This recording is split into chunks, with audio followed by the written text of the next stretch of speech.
I don't know how much time I have left to tell this story. If you're reading this, maybe I'm still somewhere out on the road.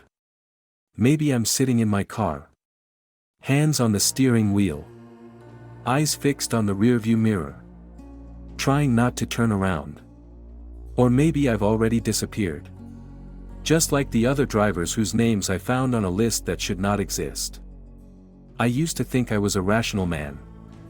I didn't believe in ghosts. I didn't believe in curses. I didn't believe in stories about roads that don't appear on maps or warnings like, "Don't pick up passengers after midnight." I was an Uber driver in Chicago. My name is Daniel Carter. 36 years old. Divorced. I have an 8-year-old daughter who lives with her mother in Milwaukee. I sleep during the day and drive at night. Not because I like the dark. But because late-night fares usually pay better. Drunk passengers.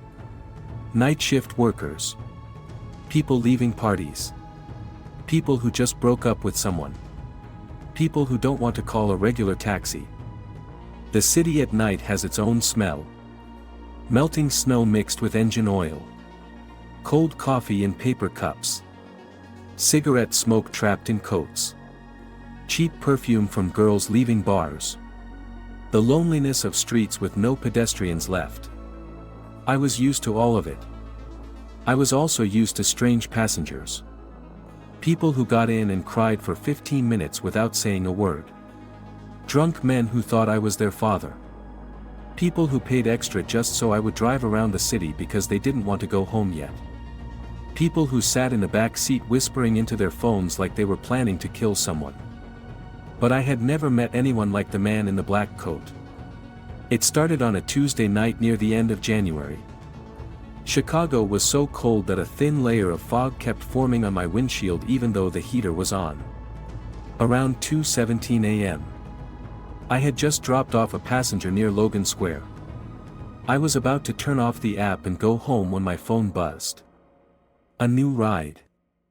Pickup location, West Roscoe Street. Near the old abandoned houses. Destination, not shown. I frowned. Normally, the app shows at least a rough destination or direction. But this time the screen only showed passenger, M. Blank profile picture. Rating, 5.0. Number of trips, 0. I almost ignored it. But the surge price was nearly 3 times higher than normal. I needed the money. Rent was short that month. Child support was already 2 weeks late. I told myself. Probably a new account. Just finish this ride and go home. I accepted.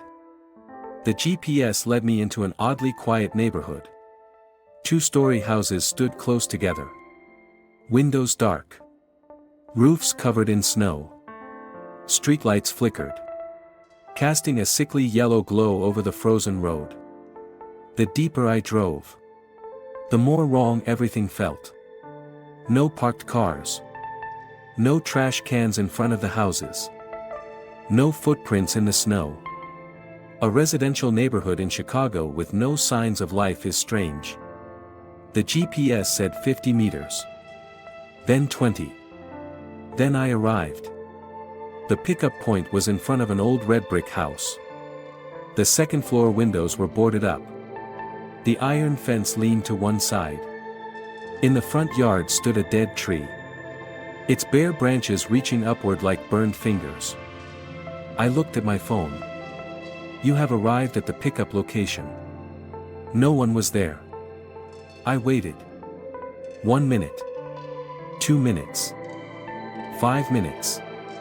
I was about to cancel when there was a soft knock on the rear window. Tap. Tap. I jumped so hard I nearly dropped my phone. A man was standing right beside my car. I hadn't heard footsteps. I hadn't seen anyone approach. It was like he had simply appeared out of the darkness. He was tall and thin, wearing a long black coat. The collar was raised, covering almost half his face. He wore a gray knit cap.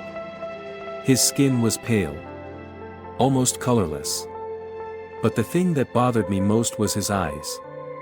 I couldn't see them clearly. Not because it was dark, but because the area around his eye sockets seemed covered in shadow. I lowered the window slightly.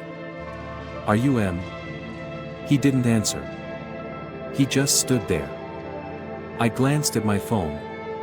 "The passenger has arrived." I unlocked the door. He sat in the back seat. On the right side. Behind the front passenger seat. The door closed very softly. There was no smell. That may sound normal. But if you drive at night, you understand. Everyone who gets into your car carries some kind of smell. Cigarettes. Perfume. Alcohol. Sweat. Fast food. Cold snow. Leather. Damp clothes. This man had no smell at all. None. I tried to act normal. "Where are you headed?" My phone buzzed. The destination had appeared. St. Agnes Hospital, Old Wing. I stared at the screen for a few seconds. The old St. Agnes Hospital. No answer. I looked through the rearview mirror. He sat straight-backed. Both hands resting on his knees. His head was slightly bowed. His face was still hidden in shadow. Even when streetlights swept across the window. I started driving. The old St. Agnes Hospital was on the west side of the city. I knew the place.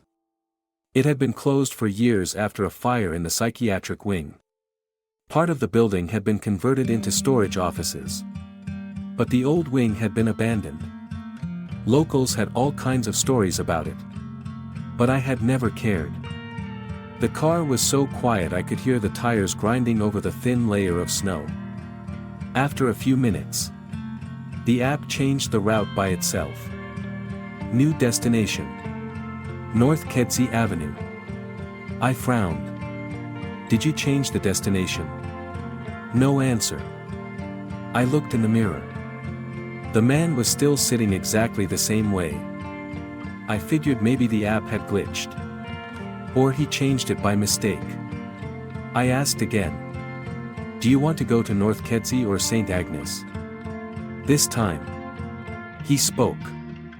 His voice was very low. "Just drive." Only 2 words.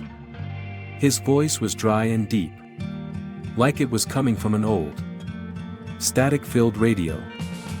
I stayed quiet. About 10 minutes later, the destination changed again. Belmont Harbor. Then 5 minutes later, Wacker Drive. Then, an unnamed alley near South Pulaski.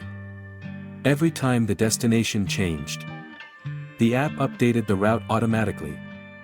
There was no notification saying, "The passenger has changed the destination." It just changed. As if the phone itself was deciding. I started getting irritated. "Listen. Man. I can't just keep driving around forever. You need to choose a real destination." Silence. I glanced in the rearview mirror. The back seat was empty. My heart dropped into my stomach. I slammed the brakes. The car slid slightly over the icy road before stopping near the curb. I whipped around. The man was still sitting there. Right behind the passenger seat. But in the rearview mirror, I couldn't see him. I looked directly at him. Then back at the mirror. In the mirror, the back seat was completely empty. My scalp tightened. He slowly raised his head. I still couldn't see his face clearly. Only darkness beneath the brim of his hat. He said, "Don't look through the mirror." I don't remember how I kept driving. All I know is my hands shook so badly I had to grip the wheel hard. I told myself I was tired. Maybe it was a blind spot. Maybe a reflection from the streetlights had tricked me. But I knew I hadn't imagined it. 12 minutes later. The app said, "You have arrived." I was parked in front of the same red brick house where I had picked him up. The same dead tree. The same leaning fence. The same boarded windows. I had no idea how I had returned there. I hadn't driven that way. The rear door opened. The man stepped out. Before closing it, he leaned forward between the two front seats. For the first time, I saw his mouth. Thin, pale lips. He said, "Tomorrow." Then he shut the door. I sat frozen in the car. On the app the ride ended. Payment received, $47.13. Trip duration, 0 minutes. Distance, 0 miles. I took a screenshot immediately. But when I opened my photo gallery, the screenshot was only a black frame. I got home close to 4 a.m. I didn't sleep that night. The next morning, I opened my ride history. There was no ride at 217. No passenger named M. No $47.13. But my bank account had received a deposit for that exact amount. The sender was listed as M. I should have stopped driving nights right then. I know that. But you need to understand something. When you're broke, fear is sometimes weaker than rent. The next night, I turned on the app again. I promised myself I would not accept any ride near West Roscoe. I completed a few normal trips. A drunk girl from River North to Lincoln Park. An old man from the hospital to his house. 2 college students laughing the entire ride over some stupid joke. At 2:17 a.m. my phone buzzed. I didn't even need to look. A new ride. Pickup location, West Roscoe Street. Passenger, M.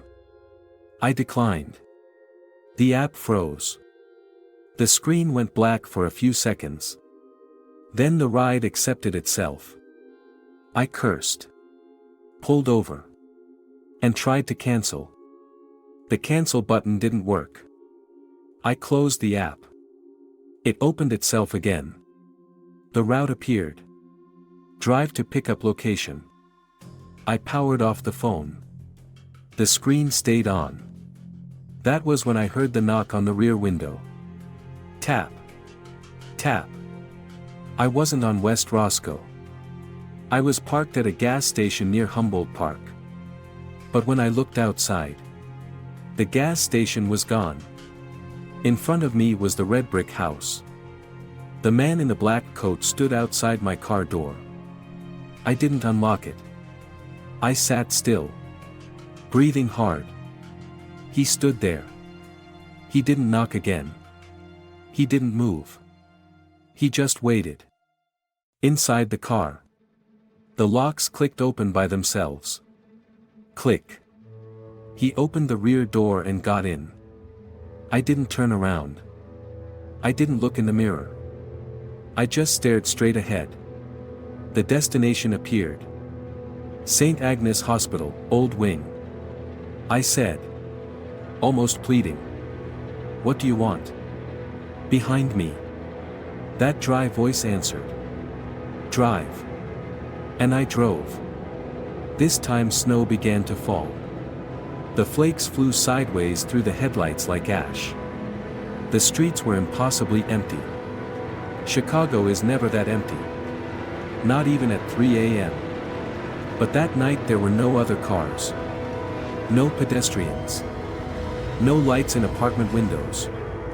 Just me. The car. And the man behind me. When we passed an intersection, I saw a silver car parked by the road. Same model as mine. A 2014 Toyota Camry. The interior light was on. A man sat behind the wheel. He turned his face toward me. I almost screamed. It was me. Not someone who looked like me. Not a passing illusion. Me. Same gray hoodie. Same small scar on my chin. Same dark circles under my eyes from lack of sleep. The other version of me pressed his hand against the window. His mouth moved. I read his lips. Don't stop. I hit the gas. Behind me. The man said. He stopped. I didn't answer. I didn't want to know who he was. The destination kept changing like the night before. But this time, every place was connected to death. A house where a family murder had happened. A bridge where someone had jumped into the river. A stretch of road where a multi-car accident had taken place. A motel that had burned down. A parking lot where police found a woman's body in a trunk. I knew some of those places from local news. But there were others I had never heard of. Still, when we passed them, they felt familiar. As if memories that weren't mine were being pushed into my head. I saw a little girl standing under a bus stop. Wet hair stuck to her face. A man in a hospital gown walking barefoot through the snow. A woman holding a faceless baby. They all turned their heads toward my car as I passed. None of them waved. None of them stepped into the road. They only watched. As if they knew who was inside the car. Finally, the app said I had arrived. The red brick house. This time, before getting out, the man placed something on the back seat. An old pocket watch. Scratched silver case. Broken chain. I could hear it ticking even though the hands weren't moving. He said, "Keep it." Why? To remember the way back. Then he got out. I didn't touch the pocket watch the whole way home. When I reached my apartment, I wrapped it in a towel and put it in a kitchen drawer. I drank nearly half a bottle of whiskey left over from Christmas. This time I slept. But I dreamed I was driving down a road with no shoulders on either side. Only darkness stretching forever. Someone was sitting in the back seat. I knew it wasn't M. I knew it was me. The next morning, I woke to my phone ringing. It was my ex-wife. Karen. I answered. She sounded irritated. "Daniel. Did you call Emily last night?" I sat straight up. "No." "Why?" "She said there was a call from your number around 2:30 a.m. She didn't answer. But you left a voicemail." A chill ran down my spine. I didn't call. Then who did? I don't know. Karen went quiet for a moment. Then she said, softer, "Daniel, the voice in the voicemail sounded like you. But it wasn't you." I swallowed. "What did it say?" I heard Karen breathe.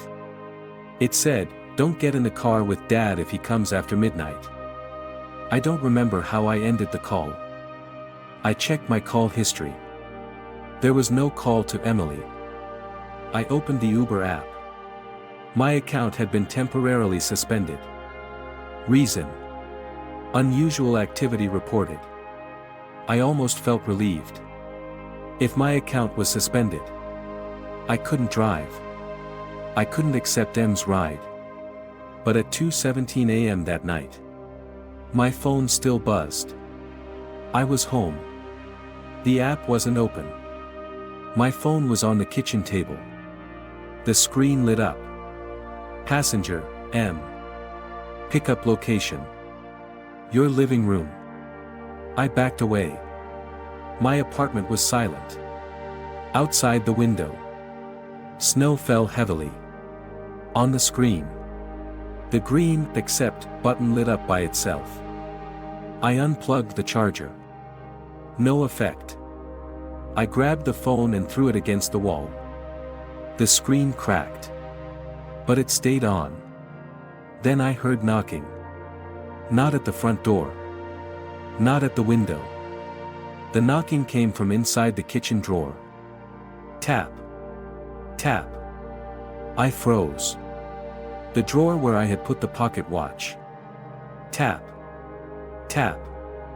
I slowly pulled it open. The pocket watch lay inside the towel.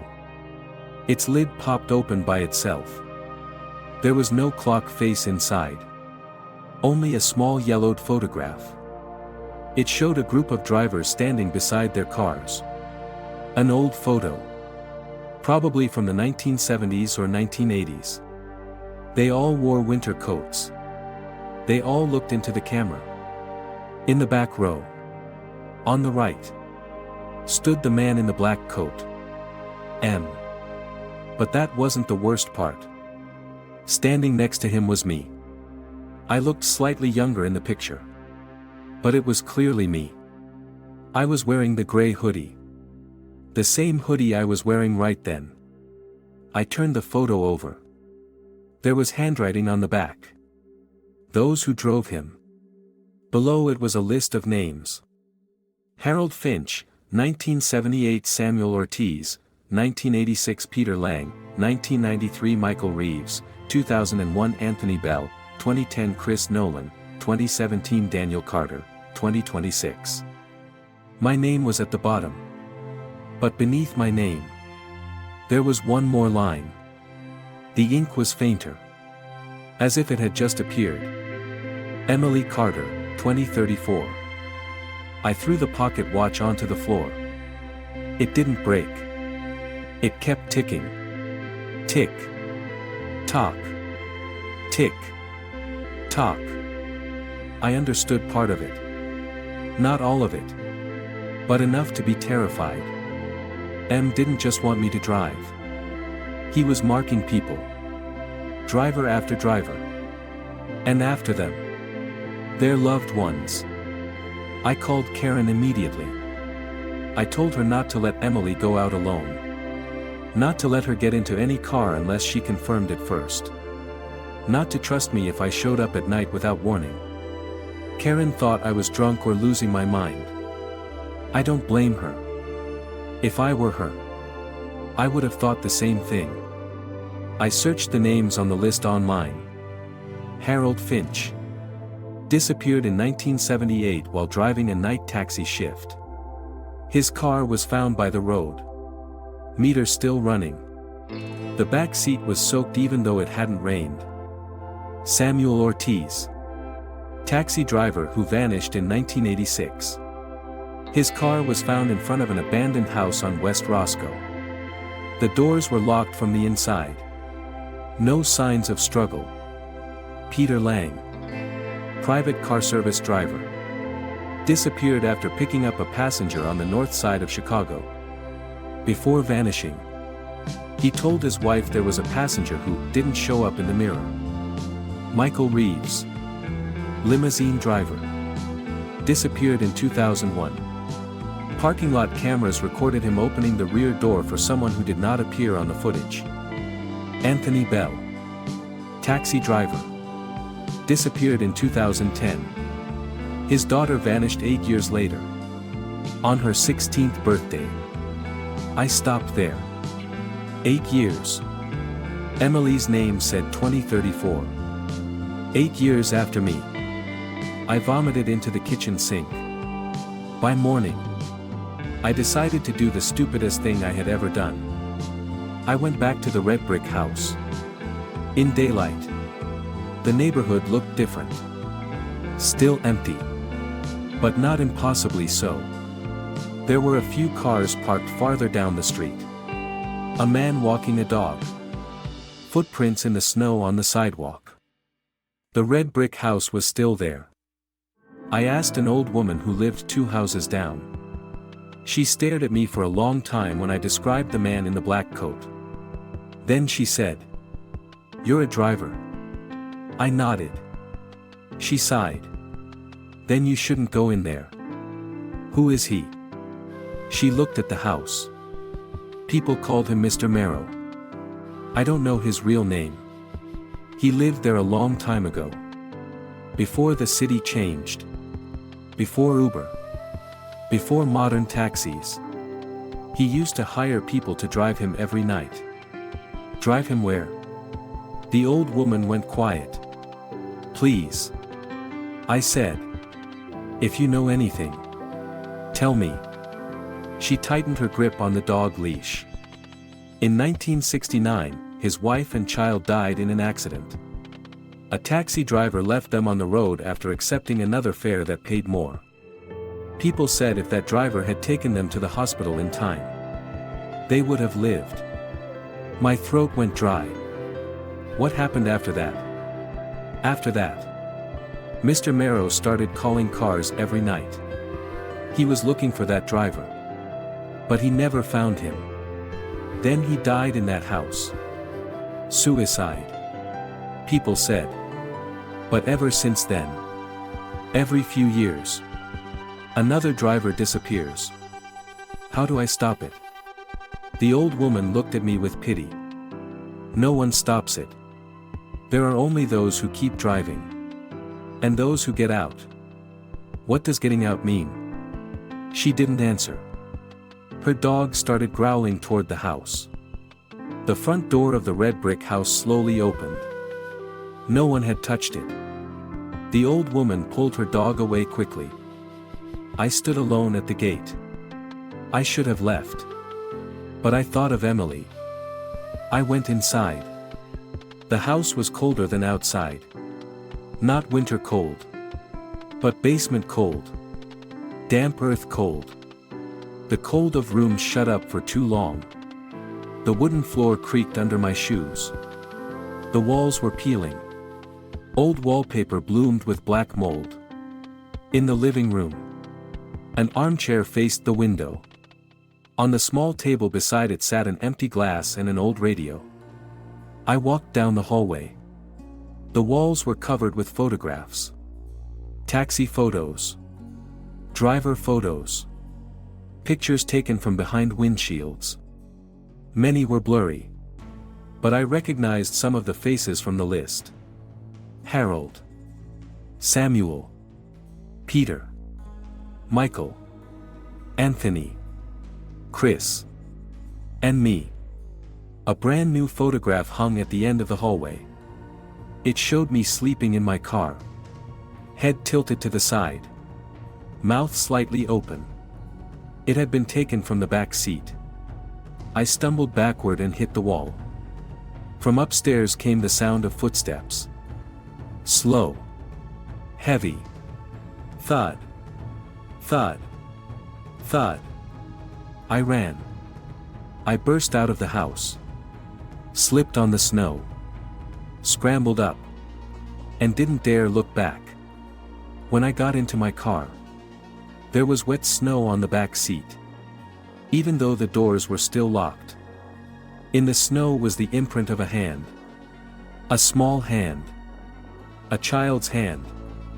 That night, I didn't go home. I drove straight to Milwaukee.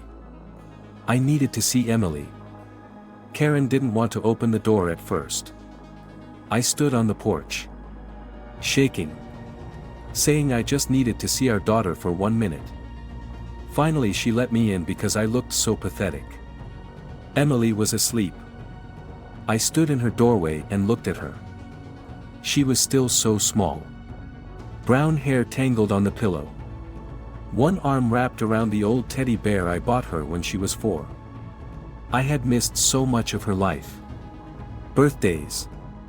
School performances. Nights when she was sick. The time she asked why Dad didn't live with Mom anymore. I used to think I still had time to fix things. But when I saw the line, Emily Carter, 2034, I realized some things don't wait. Karen stood behind me. Daniel. What is going on? I didn't know how to explain it without sounding insane. So I told her everything. The first ride.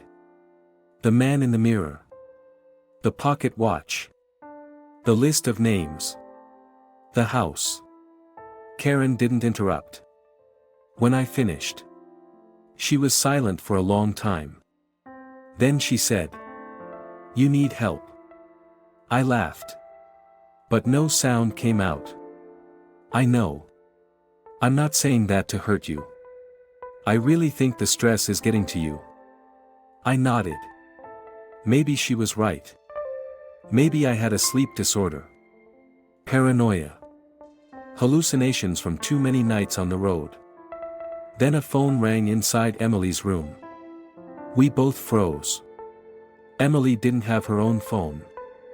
The ringing came from her room. Karen rushed in and turned on the light. On Emily's desk was an old phone. A flip phone. I had never seen it before. Its small screen glowed blue. Incoming call. Caller name. M. Karen covered her mouth.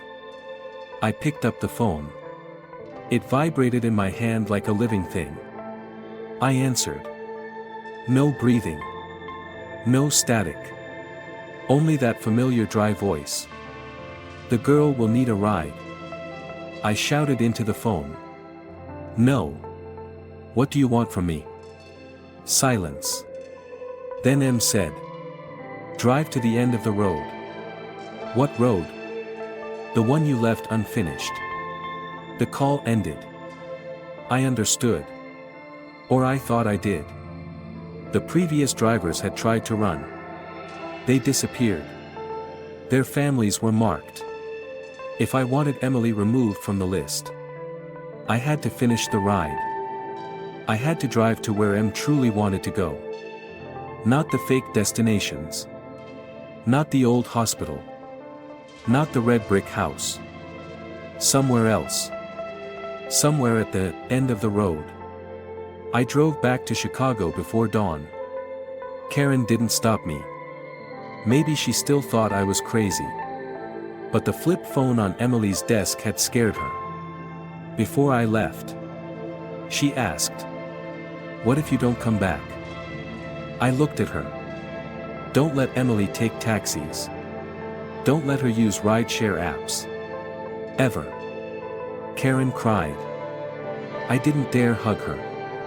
I was afraid that if I did, I wouldn't leave. The next night, I opened the app at 2:16.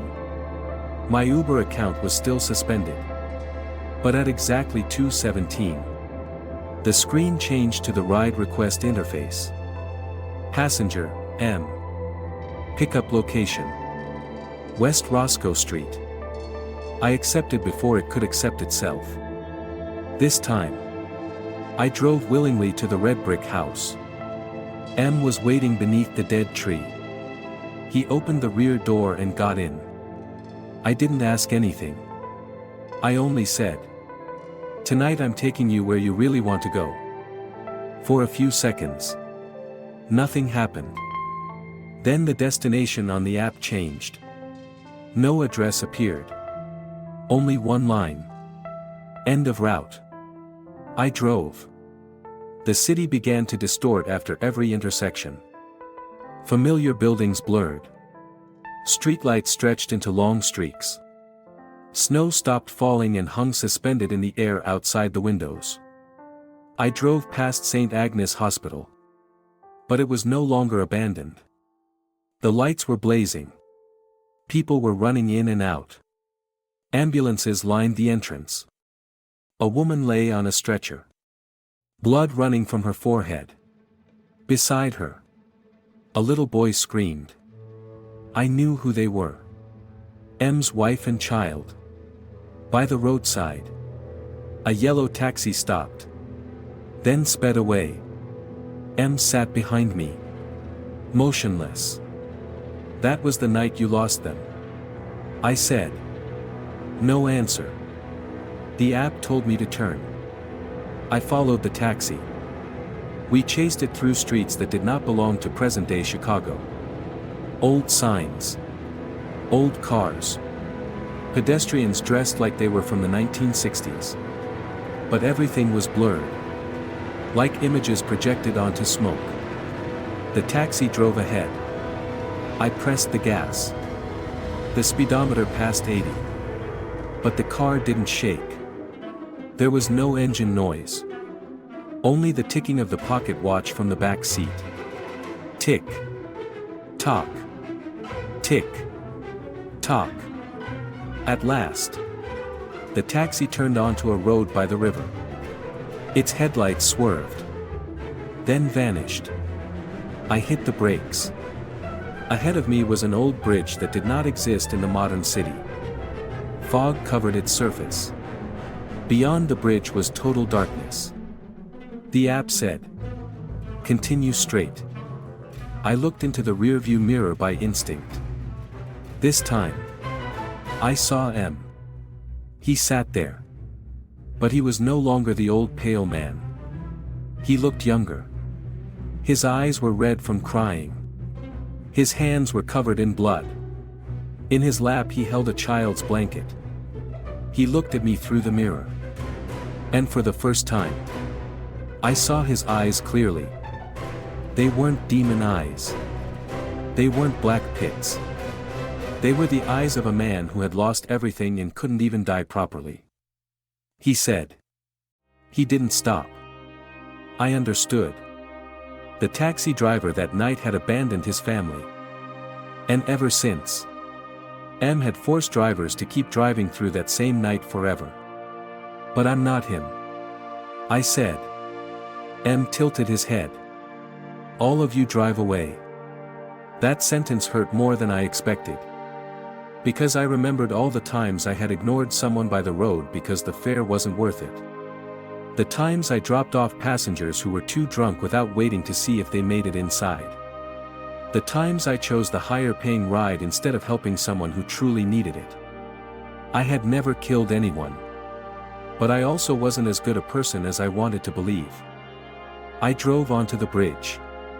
Halfway across, the car died. The headlights went out. In the darkness, I heard water rushing below. Then I heard knocking on the window. Not M. Outside the car, standing in the fog, were many people.